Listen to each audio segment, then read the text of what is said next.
পিপাসার্ত হয়েছেন, পানি ছিল পানি পান করে নাই। ক্ষুধার্ত হয়েছেন, সামনে খাবার ছিল খাবার গ্রহণ করে নাই। কার ভয়ে? কার ভয়ে? কার হুকুম পালন করার জন্য? এই রোজাদারদের জন্য পুরস্কার হলো ঈদ।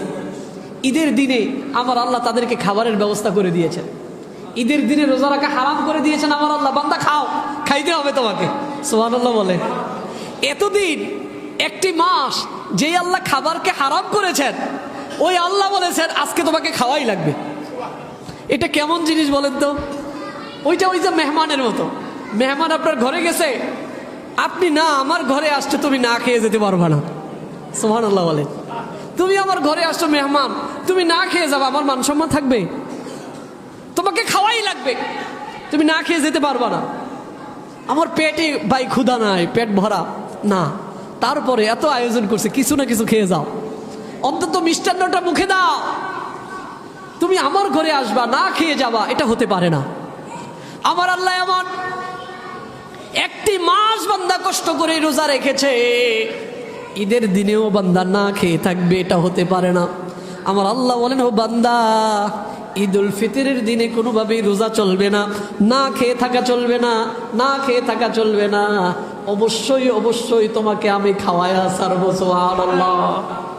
এই জন্য এই দিনে আমার আল্লাহ রোজাকে হারাম করে দিয়েছেন। একদিন আগে যেই আল্লাহ রোজাকে ফরজ করেছিলেন, একদিন পরে চাঁদ উদয়ন করার পরে আপনাকে খাবার না খেয়ে থাকা আপনার উপর হারাম। সুবহানাল্লাহ বলে। প্রিয় ভাইয়েরা, এই জন্য ঈদের দিন, ঈদের আনন্দ হলো রোজাদারদের জন্য। বেরোজদারের জন্য কোনো ঈদ নাই। এদের কিসের ঈদ? আবার আপনি কোনো চাকরিই করেন নাই, আপনার আবার বেতন কিসের? বোনাস কিসের? ভাউতাবাজি করেন, ফাইজলামি করেন, দুনিয়ার মানুষদের সাথে চলবে, আল্লাহর সাথে চলবে না। ঠিক কিনা বলেন? ঈদুল ফিতর হলো রোজাদারদের ঈদ। একটি মাস যারা রোজা রেখেছে, কষ্ট করেছেন, পিপাসার্ত হয়েছেন, পানি ছিল পানি পান করে নাই। ক্ষুধার্ত হয়েছেন, সামনে খাবার ছিল খাবার গ্রহণ করে নাই। কার ভয়ে? কার ভয়ে? কার হুকুম পালন করার জন্য? এই রোজাদারদের জন্য পুরস্কার হলো ঈদ। ঈদের দিনে আমার আল্লাহ তাদেরকে খাবারের ব্যবস্থা করে দিয়েছেন। ঈদের দিনে রোজা রাখা হারাম করে দিয়েছেন আমার আল্লাহ। বান্দা খাও, খাইতে হবে তোমাকে। সুবহানাল্লাহ বলে। এতদিন একটি মাস যেই আল্লাহ খাবারকে হারাম করেছেন, ওই আল্লাহ বলেছেন আজকে তোমাকে খাওয়াই লাগবে। এটা কেমন জিনিস বলেন তো? ওই যে মেহমানের মতো। মেহমান আপনার ঘরে গেছে, আপনি না আমার ঘরে আসছে, তুমি না খেয়ে যেতে পারবা না। সুবহানাল্লাহ বলে। তুমি আমার ঘরে আসছো মেহমান, তুমি না খেয়ে যাবে, আমার মান সম্মান থাকবে? তোমাকে খাওয়াই লাগবে, তুমি না খেয়ে যেতে পারবা না।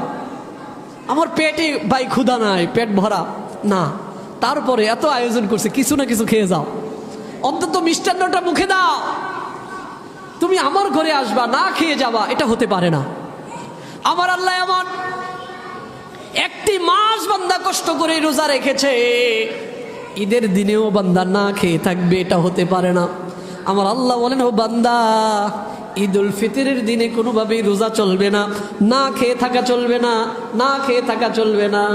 অবশ্যই অবশ্যই তোমাকে আমি খাওয়ায়া ছাড়বো। সুবহানাল্লাহ। এই জন্য এই দিনে আমার আল্লাহ রোজাকে হারাম করে দিয়েছেন। একদিন আগে যেই আল্লাহ রোজাকে ফরজ করেছিলেন, একদিন পরে চাঁদ উদয়ন করার পরে আপনাকে খাবার না খেয়ে থাকা আপনার উপর হারাম। সুবহানাল্লাহ বলে। প্রিয় ভাইয়েরা, এই জন্য ঈদের দিন, ঈদের আনন্দ হলো রোজাদারদের জন্য। বেরোজদারের জন্য কোনো ঈদ নাই। এদের কিসের ঈদ? আবার আপনি কোনো চাকরিই করেন নাই, আপনার আবার বেতন কিসের? বোনাস কিসের? ভাউতাবাজি করেন, ফাইজলামি করেন, দুনিয়ার মানুষদের সাথে চলবে, আল্লাহর সাথে চলবে না। ঠিক কিনা বলেন?